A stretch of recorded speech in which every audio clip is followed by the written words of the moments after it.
구약성경 사사기 보겠습니다. 사사기 16장 28절에서 31절 말씀까지 보겠습니다.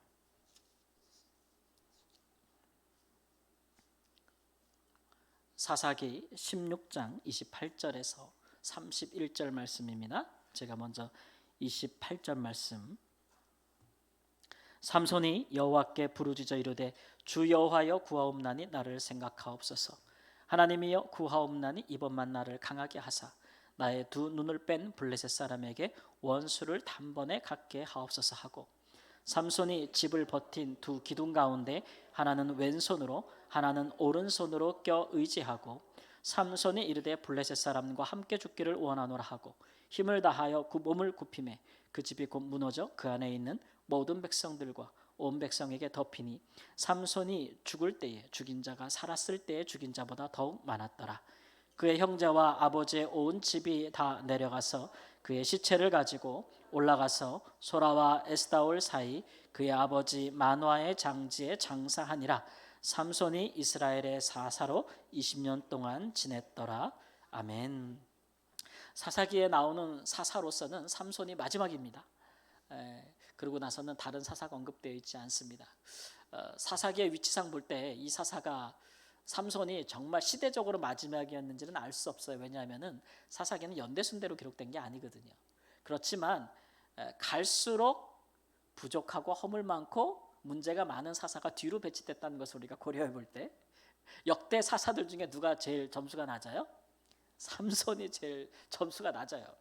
근데 아마 삼손에 관해서는 아마 영화 한 편들은 다 아마 보셨을 거예요. 특별히 마지막 순간에 그가 기둥을 껴안고 머리가 다시 자라서 기둥을 껴안고 물어뜨려서 자기도 죽고 많은 블레셋 사람들을 죽인 것으로 볼 때 어떤 분들은 진정한 영웅의 모습이 아닌가 이렇게 생각할 수도 있고, 참으로 그렇게 많은 대적을 그렇게 죽이고 자기도 불살랐다, 하얗게 태웠다 이거죠.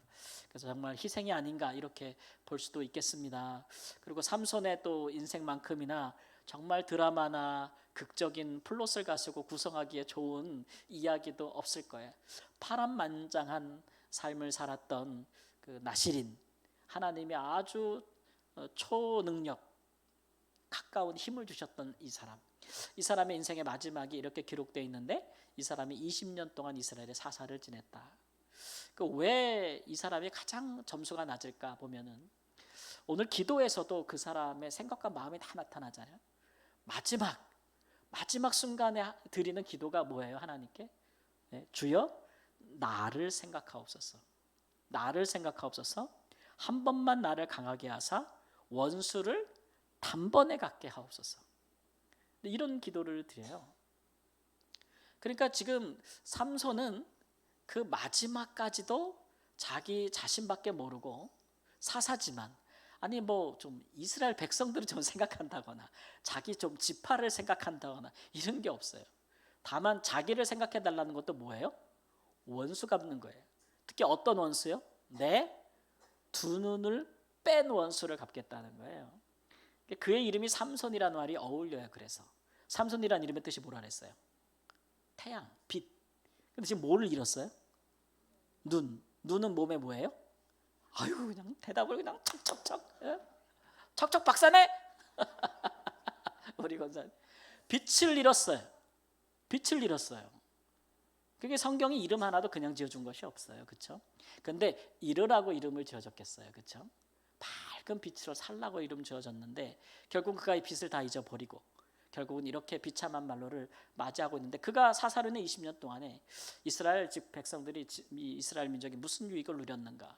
그는 다른 사사들처럼 하나님의 말씀을 가르친다거나 또 율법에 의하여 이스라엘 백성들을 재판한다거나 이런 것들이 전혀 없고, 그래도 그 앞선 사사들이 보여준 것 같은 어떤 좀 그런 한 지파라도 통솔하는, 아니면 여러 지파를 통솔하는 지도력을 보여줬다거나 그런 모습이 하나도 없죠. 이 사람은 나실인으로 태어났지만 나실인으로서 하나님 앞에 지켜야 될 것들을 하나도 안 지킨 사람이에요. 근데 반면에 하나님은 약속을 다 지켰어요. 그렇죠? 우리가 이렇게 보면은 이런 사람을 통해서 왜 하나님이 역사하는가 이런 물음이 들을 때가 있어요. 삼손이 블레셋 사람들과 싸웠을 때 보세요. 뭐 거룩한 질대 깃발을 들고 싸우는 거 아닙니다. 도박하다가 게임 수수께끼 갖고 도박하다가 거기에 져가지고 화나가지고 말이죠. 그래가지고 한번 질러본 거 아니야. 불 지르고 그것 때문에 블레셋 사람과 싸우고. 그 다음에 또 하나는 뭐예요? 자기 이방 여인, 결혼하지 말아야 될 블레셋 여인을 사랑해서 그 여자랑 결혼했다가 그 부인 뺏기니까 아내를 되찾기 위해서 또 한번또 벌리고 그런 거 아닙니까? 그러다가 또 마지막은 두 눈을 잊어버린 건 왜 잡힌 거예요? 누구를 사랑하다가? 기생을 또 사랑하다가 도저히 나시린이라고는 찾아볼 수도 없는, 아무리 합리화하고 좋게 보려고 해도 아무리 그런 모습 보이면서 그래도 내가 블레셋 사람들과 싸우기 위해서 그런 기회를 찾기 위해서 그렇게 한 거라고 봐주려고 해도 좋게 봐줄 수 없는 거예요.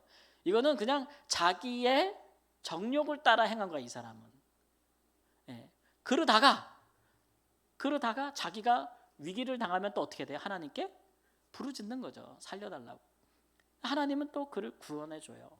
그 구원해 줄 때에 그를 생명의 위기에서 건져내 주는 것도 있지만 블레셋 사람들과 치게 하시잖아요. 하나님은 자기 약속을 지키는 거예요. 우리는 약속 많이 깨는데 서원했다가 깨고 하나님 앞에 헌신했다가 깨고 또 우리 세례 받을 때 직분 받을 때 서약 같은 거 막 하잖아요. 다 깨 우리는. 이래서 깨고 저래서 깨고 누구 때문에 깨고 쟤 때문에 깨고 목사 때문에 깨고 우리 다 깨. 근데 누구는 안 깨요. 하나님은 안 깨요. 하나님은 안 깨. 그래서 우리가 볼 때 저런 사람도 하나님이 쓰시는가라고 생각이 들 때는 그 사람이 의로워서 하나님이 쓰는 게 아니고, 그렇죠? 허물게 많고 부족해도 하나님이 약속하신 바가 있어서 하시는 거예요. 아니 한 사람이라도 붙들고 있어야 되는 거 아니에요. 그 사람만 위한 것이 아니고 또 그 전체, 삼손으로 말하면 이스라엘 지파 전체를 생각하시는 부분이 있기 때문에 그런 것이죠. 이 사람은 나실인이에요. 하나님께 자기를 바친 사람이에요. 그러면 바친 사람으로서 해야 될 기도로 가장 많이 해야 될 기도가 뭘까요? 내가 하나님 앞에 헌신해서 하나님 나를 써주세요라고 헌신된 사람이에요. 그러면 이런 사람은 어떤 기도를 제일 많이 해야 될까요? 우리가 생각해 볼 때 어떤 기도를 많이 해야 될까요? 나를 바쳤어요. 그러면 어떤 기도를 드리게 될까요? 어디다 쓸 거냐고. 그죠? 하나님 무엇을 원하십니까? 그죠? 그런 기도를 제일 먼저 드려야 되는데 삼손은 그런 기도를 드린 적이 없어요. 자기가 원하는 것만 계속 얘기하는 거지 하나님 앞에. 그것도 평상시에 하나도 안 해. 자기 마음대로 하다가 자기가 위급할 때만 하나님 앞에 도와달라고 그래요. 우리 지난주도 살펴봤죠. 이번 주 기도도 그렇잖아요. 나를 좀 생각해 달라고 그러면서 자기 복수심에 불타서 죽든 죽어도 복수는 하고 죽겠다. 예수님의 모습하고 얼마나 달라요. 우리 예수님은 항상 기도할 때 하나님의 뜻을 구했어요. 그죠? 제자들한테 그렇게 가르쳤어요. 그래서 예수님께서 복음서 하면서 많은 사람들을 만나지만 예수님도 가려서 해요. 예수님에 대한 깊은 이해도 없고 하나님을 깊이 알지도 못하고 믿음이 없는 자들에게는 너 무엇을 원하느냐 이렇게 물으시죠. 그러나 조금이라도 예수님이 누군지 알고 예수님을 믿는 사람에게 뭐라 그래요? 나를 따르라 그러죠. 그죠? 기도할 때도 제자들에게는 뭐라고 가르쳐 주셨어요? 하나님 아버지의 뜻이 땅에서도 이루어지도록 구하라고 이렇게 가르쳐 주잖아요. 그러니까 기도에도 수준이 있다는 걸 보여주는 거예요. 그러니까 우리가 이제 우리의 기도에 대한 생각을 망치는 게 뭐냐면 이제 성경의 사례 중에서 솔로몬 같은 거죠. 일천번제 같은 거. 우리가 그걸 기도의 최고봉으로 아는 거예요. 하나님 앞에 일천번제를 드렸어. 그럼 하나님이 나타나서 뭐라 그래요? 무엇을 원하느냐 뿅 이러는. 그래서 내가 무엇을 원한다고 딱 얘기하면 하나님이 탁 들어주면 그게 진짜 기도의 능력자라고 생각을 한다고. 그럴 수 있어요. 예수님이 오시기 전엔 그게 최고야. 하나님이 이렇게 물어주는 사람이 어디 있어요, 그렇죠? 근데 예수님이 오고 나부터는 획가닥 바뀌는 거예요. 우리 예수님은 뭐든지 다 바꿔요. 그러니까 우리가 기존에 알고 있던 것, 옳다고 생각했던 것, 의롭다고 생각했던 것, 이것도 예수님 앞에 가면 다 힘을 잃는 거예요. 우리가 다 영광스럽게 생각했던 것들이 예수님 앞에 가면 다 예수님 앞에 면류관 다 집어 던져야 돼. 다 드려야 되는 거예요. 예수님 앞에 딱 가니까 하나님이 내가 무엇을 원하느냐라고 묻고 거기에 대답을 주시는 기도가 최고의 기도가 아닌 거예요. 어떤 기도가 최고의 기도인가요? 아버지 나의 원대로 하옵시고 아버지의 원대로 하옵소서. 이게 최고의 기도인 거예요. 기도의 세계에서 이게 정말 하나님이 우리에게 기도를 주신 목적이다. 그것을 본다면 삼손의 기도는 예수님의 기도와는 아주 극과 극에 있는 기도라고 할 수가 있습니다. 이런 기도를 하는 사람들이 이제 지도자가 되면 그 공동체는 불행해요. 하나님의 뜻을 준행하는 사람이 없거든요. 다 자기가 원하는 것을 받고 누리려고 하는 마음뿐, 기꺼이 자기 자신을 들여 주의 뜻을 행하고자 하는 사람이 없는 거예요. 그런 기도를 드리는 사람이 없는 거예요.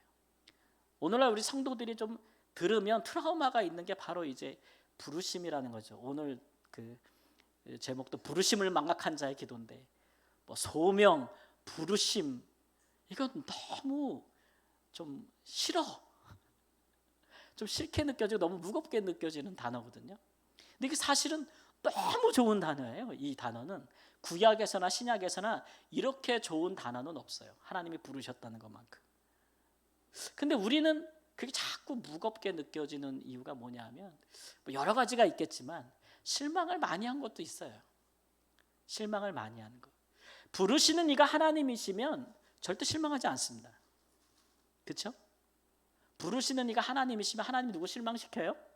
아까도 말씀드렸지만 내가 아무리 부족하고 내가 아무리 꼴사납고 망난이라도 하나님은 자기 약속을 지켜요. 불렀으면. 그러니까 실망시키진 않아. 그러니까 하나님의 부르심은 우리를 실망시키지 않는데 우리가 실망하는 이유는 하나님의 부르심을 확인하지 않고 사람에게서 확인해서 그래요. 목사한테 확인해서 그래요. 목사한테. 사람에게서 자꾸 확인을 하는 거예요. 네, 사람에게서. 그러다 보면 사람은 실망을 줘요, 안 줘요? 줄 수밖에 없죠. 줄 수밖에 없어요. 사람이 실망을 안 줄 수가 없어요. 그러니까 예수님이 우리 가운데 오신 거죠. 우리는 사람을 하나님이 세우시면 플러스 마이너스 하시면 돼. 네, 저분은 저게 좋고 저분은 저건 부족해. 이렇게 생각해야지 완벽하지 않아서 우리가 하나님을 따라가지 못하겠다는 안 되는 거예요. 그런 사람이 있었으면 예수님이 이 땅에 오시지도 않죠. 그렇죠? 그렇다고 대놓고 나쁜 짓 하면 하나님이 가만 안 두겠지만, 가만 안 두겠지만, 우리가 이게 부르심을 자꾸 확인하는 것들이 필요하다는 얘기죠. 부르심을 확인하는 기도는 간단해요. 아까 말씀 하나님 무엇을 원하십니까? 라고 묻는 거죠. 하나님 이럴 때는 어떻게 해야 되나요? 묻는 거죠. 하나님께 묻는 걸 하나님은 굉장히 좋아하십니다. 왜냐하면 대부분의 많은 사람들이 이렇게 묻지 않거든요. 자기가 원하는 걸 얘기하지 하나님이 원하는 거를 묻지를 않잖아요. 그러니까 그렇게 물어보는 사람을 하나님이 얼마나 귀히 여기겠어요. 그렇죠? 그러면 하나님은 그렇게 물어보는 사람에게 말씀하실까요? 너 이거를 원해. 내 뜻은 이거야라고 말씀하실까요? Yes, of course. 당연히 말씀하시는 거지. 나는 모르겠어. 하나님이 나를 뭘 하라고 하는지 모르겠어. 그러면 1차적으로 물어보질 않아. 그런 기도를 해본 적이 없어. 평생 내가 원하는 것만 딱 얘기했지 하나님이 나한테 뭘 원하는지 물어본 적이 없어요. 그러면 잘 들려요, 안 들려요? 안 들리잖아요. 기도는 분명히 하나님과 우리 사이의 교제 대화라고 했는데 우리의 기도가 그런 방향으로 나가지 않기 때문에 부르심을 확인하지 못하니까 우리 신앙생활에 만족이 없어요. 자꾸 삼손처럼 기도하게 되는 거예요. 하나님 나 이렇게 돼요. 우리가 없어요. 근데 예수님이 가르치는 기도를 보세요. 주기도문에 나라는 말이 하나 있나? 너희는 이렇게 기도하라 가르쳐 주실 때 나라는 주어가 있어요? 다 우리예요. 우리. 다 다 우리예요, 우리. 그러니까 하나님은 나를 통하여 우리를 생각함으로 부르시고 응답도 주고 하는 거예요. 그렇죠? 이건 쉬운 말이에요. 하나님이 내게 복을 주면 나 혼자 잘 먹고 잘 살라는 거 아니죠? 그죠? 누구? 가족들에게도, 누구? 형제들에게도, 누구? 교회에게도, 누구? 가난한 사람들에게도 복이 되라고 나를 축복하는 거잖아요. 그죠? 네, 다 그런 의미. 그게 다 부르심이에요. 부르심.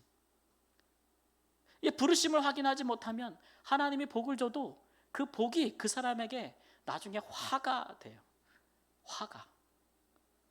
삼손이 이제 그런 경우죠. 그러니까 하나님은 되게 재밌어요. 되게 재밌는 게 아니라 되게 슬퍼요. 하나님은 약속을 잘 지켜.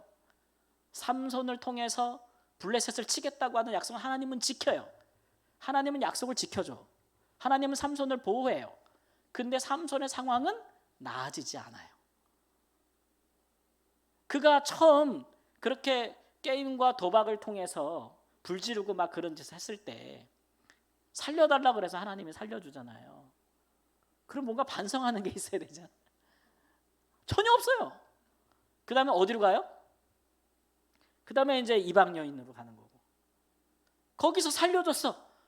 그러면 살려줬으면 내가 구사일생에 했다 이런 생각을 가져야 되는데 그런 생각이 없어요. 그 다음에는 기생으로 가는 거고. 점점 심각해지는 거예요. 하나님은 약속을 신실해도 이 사람은 상황이 점점 안 좋아지는 거예요. 여러분, 이 모순점을 우리가 잘 이해해야 돼요. 하나님 앞에 원하는 것을 계속 기도하는 사람, 자기가 바라는 것을 계속 기도하는 사람, 그게 일편 아주 단편적인 기도만을 하면 이 사람은 갈수록 영적인 상황은 안 좋아져요. 왜냐하면 예수님을 닮아간다는 것은 하나님의 뜻을 구하는 삶이기 때문에. 그렇죠? 우리가 기도하면 기도한 대로 내 마음이 가잖아요. 그죠? 기도할 때 여러분 마음을 하잖아요. 마음을. 기도의 원리를 제가 늘 주장하는 게 뭐냐면 사람이 자기가 기도한 대로 그 마음에 열매가 맺힌다. 열매가. 내가 무엇을 놓고 기도하면 그 기도한 대로 내 마음에 그 열매가 맺히는 거예요. 그대로 맺히는 거예요. 그래서 무엇을 기도하는지가 굉장히 중요한 거거든요. 그런데 항상 삼손처럼 기도하면 원수를 갚게 하소서 이렇게 기도하다 보면은 마음에 어떤 마음만 생기겠어요? 죽이고 싶은 생각으로 가득 찬 거지. 가서 그냥 밤길에 뒤통수 치고 싶은 생각으로 충만한 거고 그런 생각밖에 안 드는 거예요. 기도한 대로 마음의 열매를 맺기 때문에. 그래서 우리가 자꾸 예수님의 기도로 돌아가야 되는 이유가 기도가 우리의 정욕과 완악함을 자극시키지 않게. 그죠? 기도가 우리를 성령의 다스림 안으로 들어가도록 우리의 몸과 우리의 소욕을, 우리의 의지를 하나님께 복종시키도록 하는 게 기도예요. 그렇죠? 그 기도. 그러니까 그게 쉬워요, 어려워요? 내 의지를 꺾고 내 마음에서 일어나는 소욕을 꺾는 게 쉬워요, 어려워요? 못하지. 눈에 흙이 들어가기 전에는 안 되는 거잖아요. 그거 잘 못하는, 우리 잘 못하는 거예요. 살면서 이거 잘 못해요. 근데 기도하다 보면 그게 되거든요. 기도하다 보면 하나님, 그래서 우리가 기도를 하는 거예요. 기도하다 보면 자꾸 이제 하나님이 중요해지고 하나님의 뜻이 중요해지고, 내 뜻도 있는데 하나님의 뜻만 자꾸 구하면 나는 온데간데 없고 막 그렇게 되는 거, 그거 좀 그렇잖아. 요즘같이 그런 시대 정신에는 그렇게 생각될 수 있는데 성경은 우리에게 말한 바냐면 하나님이 우리보다 의로워요. 하나님이 우리보다 선해. 또 하나님이 우리보다 많이 알아. 또 하나님은 우리보다 능력이 많으셔. 그렇죠? 그러니까 내가 원하는 것보다 우리에게 무엇이 있어야 할 줄을 하나님이 더 잘 알아요. 잘하는 거예요. 그래서 그렇게 구하라는 거죠. 우리의 기도가 그렇게 자꾸 이렇게 수준이 점점 우리 예수님처럼 높아간다면 우리 안에 하나님의 역사도 더 풍성해지지 않겠어요? 근데 반대로 우리의 기도가 자꾸 쪼그라든다면, 이기적이 된다면, 자기 자신밖에 모른다면, 자기가 원하는 것밖에 구하지 않는다면, 그러면 기도는 우리 안에 역사는 없는 거죠. 역사는 없는 거예요. 더군다나 지도자가 기도의 세계가 이렇게 좁다는 것은 그 공동체 큰 불행인 거죠. 큰 불행이에요. 그러면 우리가 16장, 17장 가보면은 삼손이 이렇게 블레셋 사람들을 엄청나게 죽이고 같이 죽었으면 그 다음에 이스라엘은 엄청 형통하고 행복해지느냐. 17절부터는요 완전히 나락으로 떨어집니다. 완전히 나락으로 떨어져서 마지막 장까지는 세상에 어떻게 이렇게 될 수가 있지라고 생각할 만큼 그런 거예요. 그런 거. 그런 공동체가 어떻게 파괴되고 나락으로 가는지는 이게 수순이에요. 이런 사람이 지도자가 되면 공동체는 무너지는 거예요. 아무리 능력이 많고 좋은 모양새를 가지고 사람 보기에 좋은 모습을 가진 것 같고 그런 것 같아도 기도의 세계가 하나님의 뜻을 구하지 않는 사람이면, 그런 사람이 지도자로 있으면 그 가정은, 그 교회는, 그 사회는 무너지는 거예요. 그건 시간 문제예요. 시간 문제. 그런 일에 우리가 좀 경각심을 가져야겠죠. 그렇죠? 특별히 우리는 우리 교회에서 기도하는 사람들이니까 이 밤에도 우리가 기도할 때 하나님을 기도하는, 하나님의 뜻을 구하는 기도를 아주 진심으로 하면서 하나님의 나를 향한 뜻도 듣고 우리를 향한 뜻도 듣고 또 그것을 행할 수 있는, 행하고자 하는 의지와 능력과 지혜를 달라고 기도하고 거기에다 하나님의 응답도 받고, 이런 주 안에서 기도의 놀라운 경험들을 맛보는 은혜가 있기를 우리 주 예수님의 이름으로 축원합니다. 아멘. 우리 찬양 한 곡하고 함께 기도하겠습니다. 주의 손에 나의 손을 포개고 함께 찬양합니다.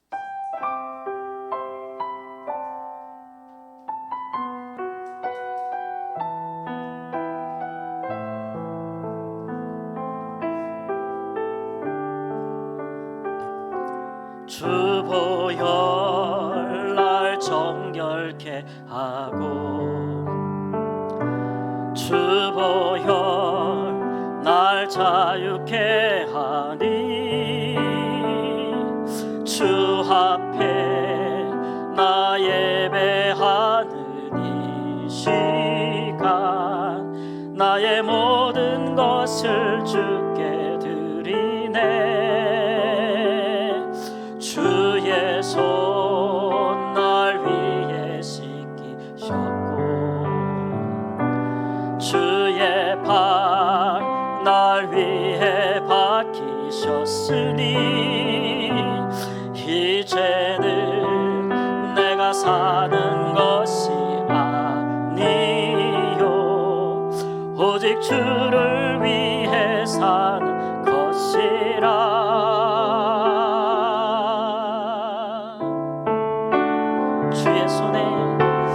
주의 손에 나의 손을 포개고 또 주의 발에 나의 발을 포개요. 나 주와 함께 죽고 또 주와 함께 살리라. 영원토록 주 위에 살리라.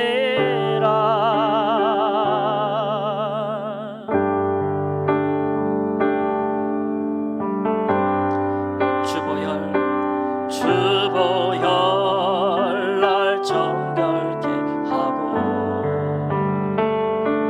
주보혈 날 자유케 하니 주 앞에 나 예배하는 이 시간 나의 모든 것을 주께 드리네. 주의 손 날 위에 씻기셨고 주의 발 날 위에 박히셨으니 이제는 내가 사는 것이 아니요 오직 주를 위해 사는 것이라.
하나님, 오늘 밤은 내가 주를 위해 살기로 기도합니다. 하나님 아버지, 주께서 내게 원하시는 것이 무엇인지를 하나님 주님 앞에 집중적으로 물어보며 하나님 아버지, 하나님을 향해 우리 자신을 드리는 하나님 그런 기도를 드리기를 원합니다. 우리가 원하는 것을 구하는 수준을 뛰어넘어서 하나님의 뜻과 하나님의 역사를 하나님 아버지 그 안에 우리가 있기를 구합니다. 하나님이여, 그 중심으로 나아가는 우리에게 오시어서 성령으로 말미암아 하나님 주의 뜻을 보이시고 우리를 향한 하나님 우리의 헌신을 받으시며 하나님 우리에게 알게 하여 주사 오늘 우리가 하나님 아버지 들은 대로 행할 때에, 깨달은 대로 준행할 때에 하나님이여 기뻐하사 주께서 주신 모든 것, 하나님이 가지고 계신 모든 것, 하늘에 속한 은사들도 땅에 속한 모든 부유한 것들도 하나님께서 우리에게 주신 능력과 믿음을 따라서 우리에게 허락하여 주심으로써 그것으로 하나님의 일들을 이루어가는 복된 하나님의 종들의 삶을 살게 해달라고, 진실한 나시린의 삶을 살게 해달라고 우리 주여 세 번 부르고 함께 합심하여 기도하겠습니다. 주여.